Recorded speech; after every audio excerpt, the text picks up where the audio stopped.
రెండు తెలుగు రాష్ట్రాల్లో సంచలనం సృష్టించిన ఐబొమ్మ రవి కేసులో కీలక పరిణామం చోటు చేసుకుంది.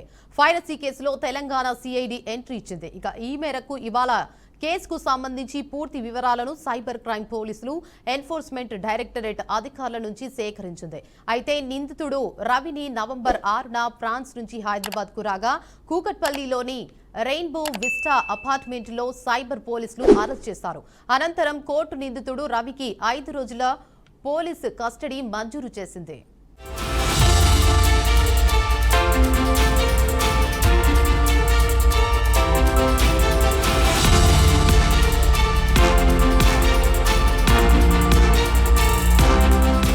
ఇక ఇదే అంశంపై మరింత సమాచారాన్ని మా క్రైమ్ బ్యూరో చీఫ్ ఇన్నారెడ్డి అందిస్తారు. చెప్పండి ఇన్నారెడ్డి, అప్డేట్స్ ఏంటి?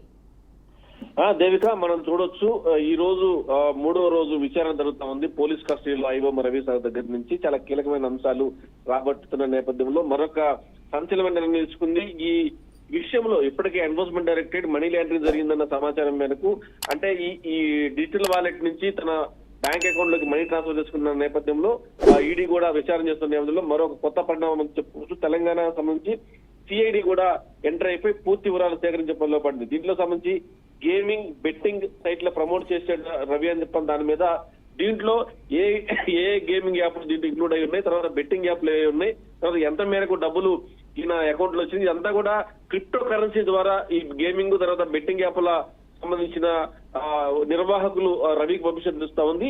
అయితే దేవిక, ఇదే కాకుండా మరికొన్ని సంచలనమైన విషయాలు వెళ్ళి చూస్తా ఉన్నా. అసలు ఇప్పటి వరకు కూడా తెలంగాణ సైబర్ క్రైమ్ పోలీసులు దీని మీద విచారణ చేస్తా ఉన్నారు. తర్వాత కోర్టు పర్మిషన్ తోటి ఈ రోజు 3 రోజులు విచారణ కొనసాగుతున్న నేపథ్యంలో మరోవైపు ఈడీ, మరోవైపున సిఐడి ఎంట్రీ ఇవ్వడం అనేది నిజంగా కొత్త సంచలనం చెప్పుకోవచ్చు. ఇందులో ప్రధానంగా అంటే ఈ గేమింగ్ యాప్ కు సంబంధించి, దీంట్లో బెట్టింగ్ యాప్ కు సంబంధించి రవికి ఎంత డబ్బులు అందాయన్న విషయమే కాకుండా అసలు ఐబొమ్మకు సంబంధించిన నిర్వహణ నిర్మించడంలో రవి ఒక్కడే కాదు, కొన్ని శక్తులు కూడా ఉన్నాయి. కొంతమంది అనుకుని నడిపించారు. ఫోకస్డ్ గా ముందుగా రవిని మాత్రమే పెట్టి బ్యాక్ ఎండ్ లో పనిచేస్తారని చెప్పన్న ఒక కొత్త కీలకమైన సమాచారాన్ని సేకరించిన నేపథ్యంలో ఈ రోజు సిఐడి కూడా ఎంట్రీ ఇచ్చి సిఐడి దీనికి సంబంధించిన పూర్తి సమాచారాన్ని సైబర్ క్రైమ్ పోలీస్ దగ్గర నుంచి ఇప్పటికే డేటా మొత్తం కూడా సేకరించింది. తర్వాత సిఐడి ఎంట్రీ ఇచ్చిన తర్వాత దీంట్లో 20 మంది పనిచేస్తున్నారు. రవి కింద వివిధ రకాల ఏజెన్సీల దగ్గర నుంచి కూడా వీడియోలు సేకరిస్తున్నాడు.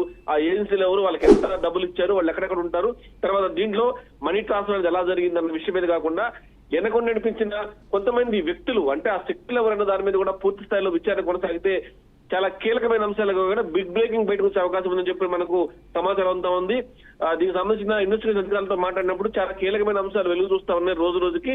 దీంట్లో రవి ఒక్కడే కాదు, ఇంకా చాలా మంది ఉన్నారన్న సమాచారం మేరకే ప్రభుత్వం నిర్ణయం తీసుకొని సిఐడి ఎంక్వైరీ కొనసాగిస్తా ఉంది. Devika, right, thank you for the update Inna Reddy.